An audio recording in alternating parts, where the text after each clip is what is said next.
Bacana, nessa aula a gente vai falar sobre o diagrama de atividades. Para que serve um diagrama de atividades? O diagrama de atividades ele serve para você estruturar o teu código, o teu racional, tua lógica de programação.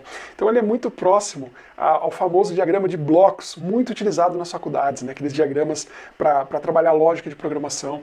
Então quando você precisa representar o que vai acontecer dentro de um sistema, com ifs, por exemplo, né? Com cs, é o tipo de diagrama muito utilizado. E aí o que a gente tem dentro de um diagrama de atividades? A gente tem os seguintes elementos. Esse carinha aqui, né, uma bolinha preenchida, indica que é o início de um diagrama de atividades, e a bolinha desse jeito, tá, com um círculo em volta, né, e preenchida no meio, indica o final, o término de todo aquele fluxo de atividade, tá bom? Aí a gente tem a própria atividade, que é esse carinha, e um carinha aqui de decisão, que é esse losango. E quando você tem ali uma separação, né, de uma setinha que viram duas, né, passa a ser ali assíncrono, ou depois juntar esses caras em um só, você usa o fork, tá, que é esse carinha aqui que a gente usou para separar e depois para juntar, tá bom? Diagrama de atividades é extremamente simples também. É um diagrama praticamente de lógica de programação, um diagrama praticamente de blocos, ok? Então, vamos lá. Nesse exemplo a gente tem aqui um receber pedido, tá? O receber pedido, ele vai passar por uma validação. Essa validação faltou um textinho, né? A gente vai colocar ele aqui agora, tá? Porque é importante, sem esse textinho o diagrama não vai fazer sentido. Então a gente vai colocar um texto aqui falando que o pedido é inválido. Tá? Então se o pedido é inválido, ele vem aqui para o cancelar, tá bom?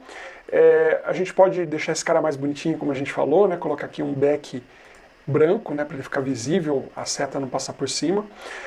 Inclusive, eu até gosto mais de fazer assim, tá? Deixar aqui, ó, pedido é válido, né? É tipo uma pergunta. Tudo bem, tá? Você pode fazer isso desse jeito. E aí você pode colocar aqui, por exemplo, sim e não. Você pode botar sim aqui, ok?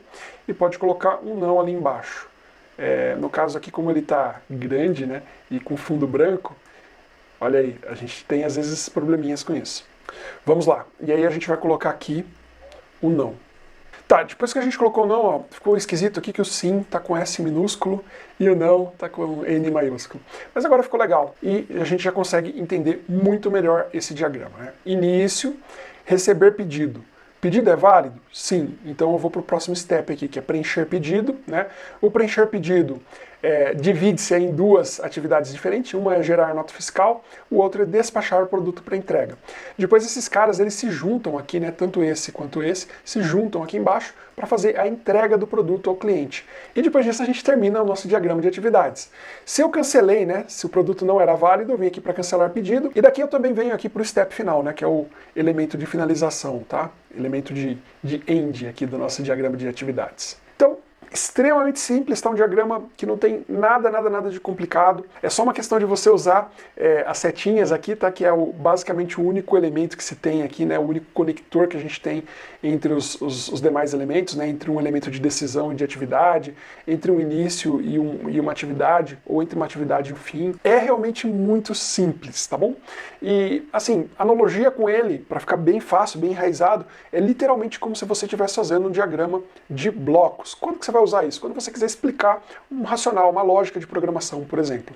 Precisa ser para explicar uma lógica de um código específico, uma lógica de programação mesmo de um algoritmo? Não, não precisa. Você pode fazer isso mais high level, né? Explicando, por exemplo, como que funcionaria um sistema, um processo de um sistema, né? Que vai entrar, vai fazer vamos de novo dar um exemplo bem acadêmico ali. Entrei no sistema, fiz login. Login tá válido? Tá. Então vou vou carregar a tela de menu. Não, não tá válido. Então eu venho aqui para o final direto, né? Eu saio do sistema. Ah, se tiver válido, o que eu vou fazer depois que carreguei menu? Eu vou carregar uma tela de boas-vindas, né? E aí depois eu venho para o fim.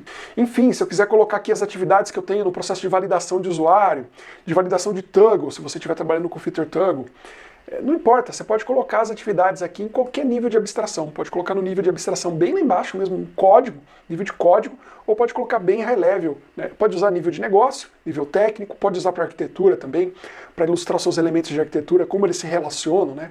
Quando você tem ali ifs, por exemplo, né? Decisões, né?